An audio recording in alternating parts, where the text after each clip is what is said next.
Daouda, vous allez ouvrir ce débat. On parle d'un sommet, de tous les enjeux. Il va y avoir la succession de Madame Zouma, il va y avoir le retour ou pas très attendu du Maroc. Et puis il y a bien évidemment cette réforme, la réforme de l'institution de l'Union africaine qui a été étudiée avec le président rwandais et quelques-uns de ses collaborateurs. Une enquête en tout cas, et qui va être remise aujourd'hui ou demain à l'Union africaine. Il y aura beaucoup de dossiers chauds dont on va parler au cours de ces 2 jours.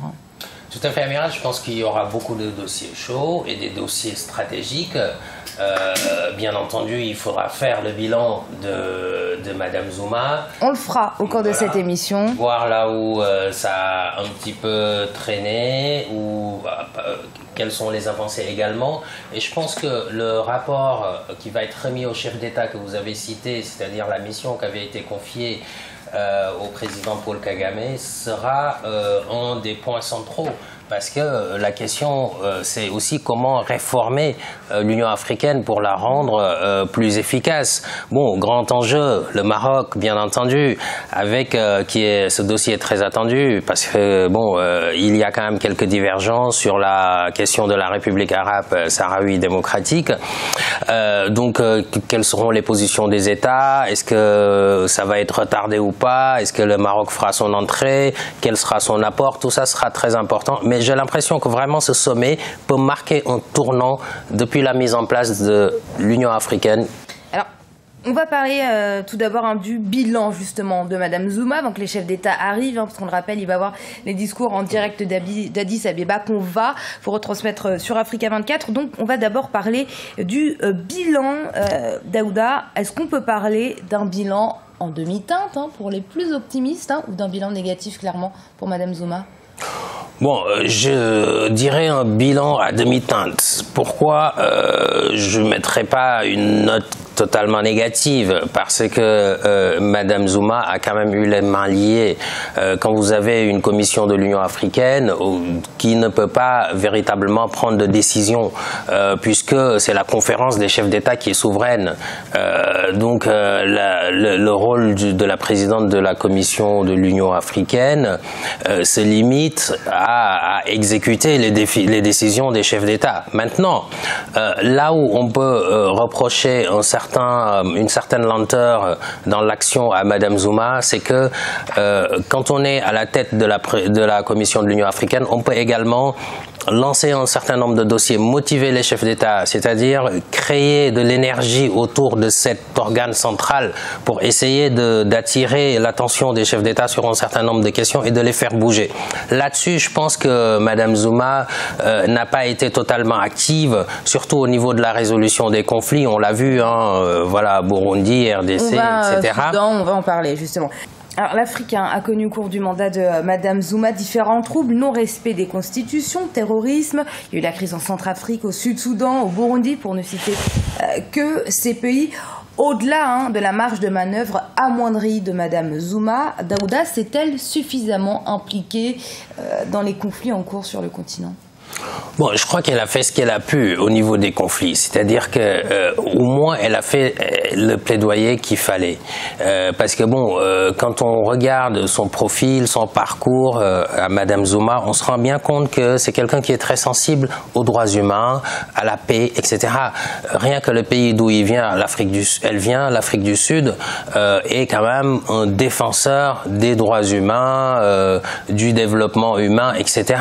Donc je pense, je ne veux pas croire que Madame Zouma n'ait rien fait pour les conflits, mais elle a dû faire un plaidoyer auprès des chefs d'État en essayant de les pousser à agir, sauf que, on le dit, on le répète, la Commission de l'Union africaine n'a pas ce pouvoir-là, sans l'accord des chefs d'État, de déclencher... Elle sert alors cette commission si elle n'a aucun pouvoir?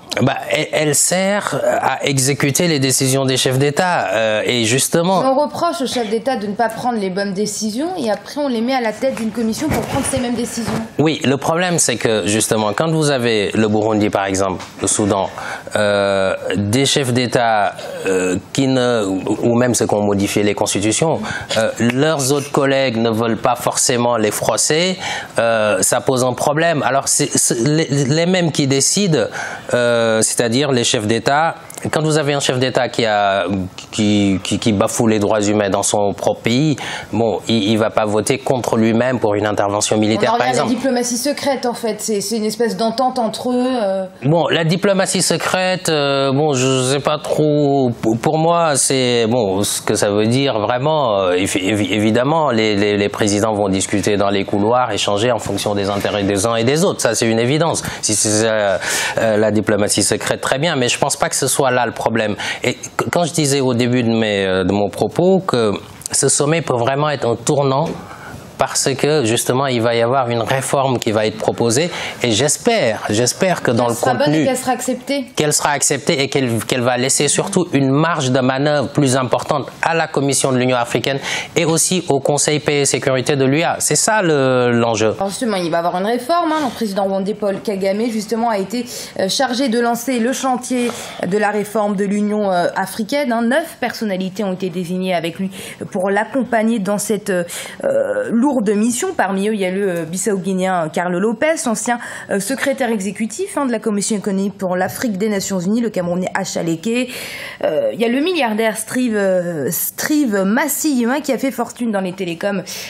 C'est au Zimbabwe, donc il a une équipe on peut dire relativement bonne, formée, solide. Daouda, qu'est-ce qu'on doit attendre de cette mission? Quelles peuvent être les conclusions de cette enquête? Alors déjà, il faut dire qu'il y a déjà la question du financement de l'Union africaine qui, à mon sens, est fondamentale. On a beau réformer, refonder... On rappelle que Mme Zuma avait appelé à l'indépendance financière de l'Union africaine, c'était au dernier sommet à Kigali. Est-ce que c'est possible justement? Tout à fait. Cette mesure d'appliquer 0,2% de taxes sur les exportations est tout à fait possible. Et je pense que dans tout ce qu'on dit, la base, c'est l'indépendance financière. Qu'on a beau refonder, réformer ce qu'on veut, l'Union africaine, s'il n'y a pas cette indépendance financière, comment voulez-vous intervenir? On parle de pays au sein de l'Union africaine qui n'auraient pas les moyens de payer leurs propres élections. Oui. Comment pourraient-ils, qui n'ont pas les moyens de mettre l'électricité dans leur pays, comment pourraient-ils cotiser à l'Union? Parce qu'on sait qu'ils ne payent pas leurs cotisations, il faut le rappeler. Oui, mais justement, Amira, c'est pour ça qu'il fallait trouver une formule qui soit équitable.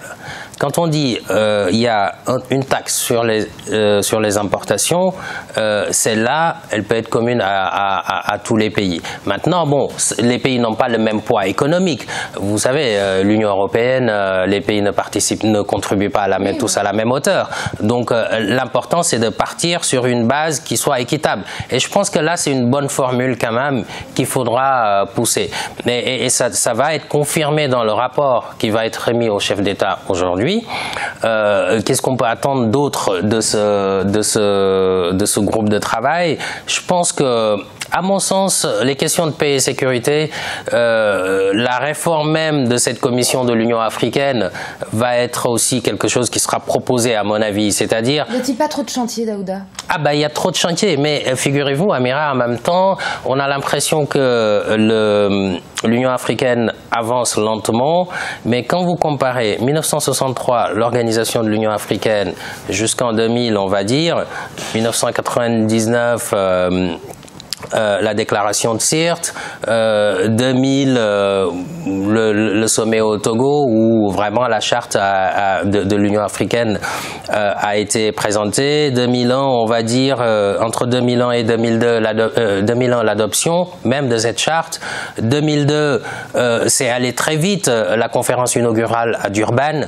Bon là certes il y a 15 ans mais entre ce que l'OUA a fait entre 1963 et 2000 et aujourd'hui entre 2000 et là, je pense qu'il y a quand même des avancées. L'Union africaine commence à travailler. Moi, je préfère voir le verre à moitié plein qu'à moitié vide.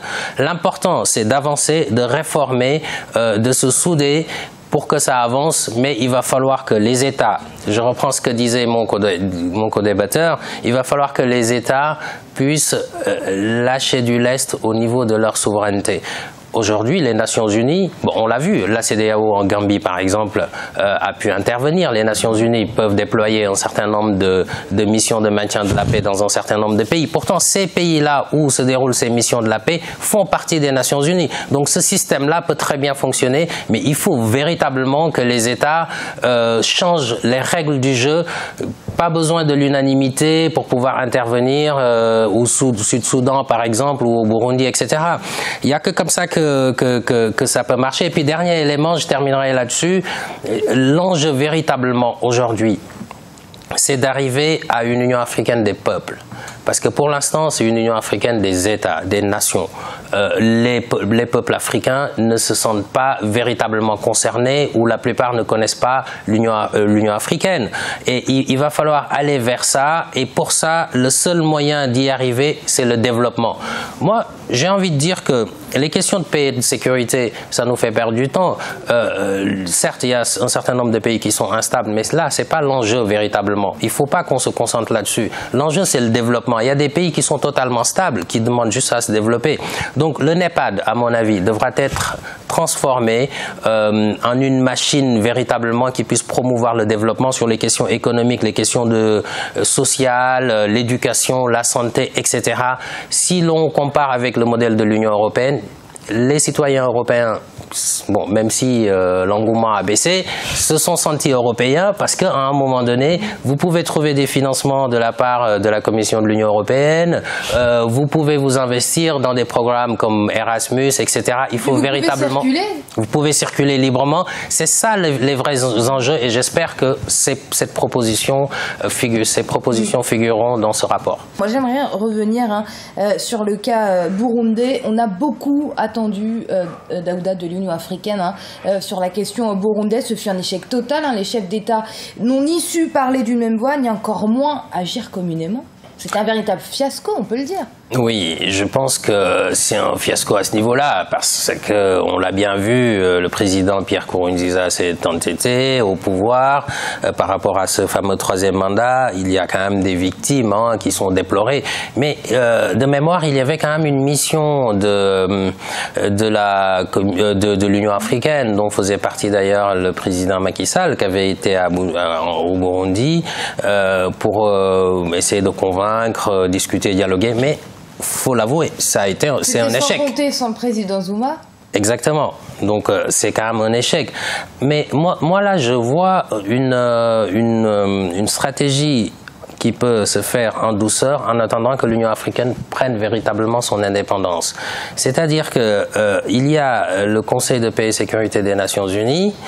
Les Nations Unies interviennent dans un certain nombre de terrains en Afrique et sans délégation vis-à-vis de l'Union africaine. Je pense que si le Conseil de paix et sécurité de l'Union africaine arrive à se mettre en place, à se crédibiliser et que l'institution est indépendante, peut se doter de moyens, ne serait-ce qu'organisationnels pour intervenir en Afrique, on peut imaginer que les interventions, par exemple si quelqu'un bafoue les droits humains, par exemple le cas du Burundi, qu'il y ait une résolution des Nations Unies pour, par exemple, soit une intervention militaire, soit une mission de maintien de la paix. Et dans ce cas-là, ce serait délégué à l'Union africaine via le Conseil paix et sécurité. Je pense que déjà, dans un premier temps, si on arrive à ça, les États ne pourront pas, même si ça vous arrange pas, vous ne pouvez pas aller contre, puisque la décision, la supranationalité, justement, la décision a été prise au niveau des Nations Unies.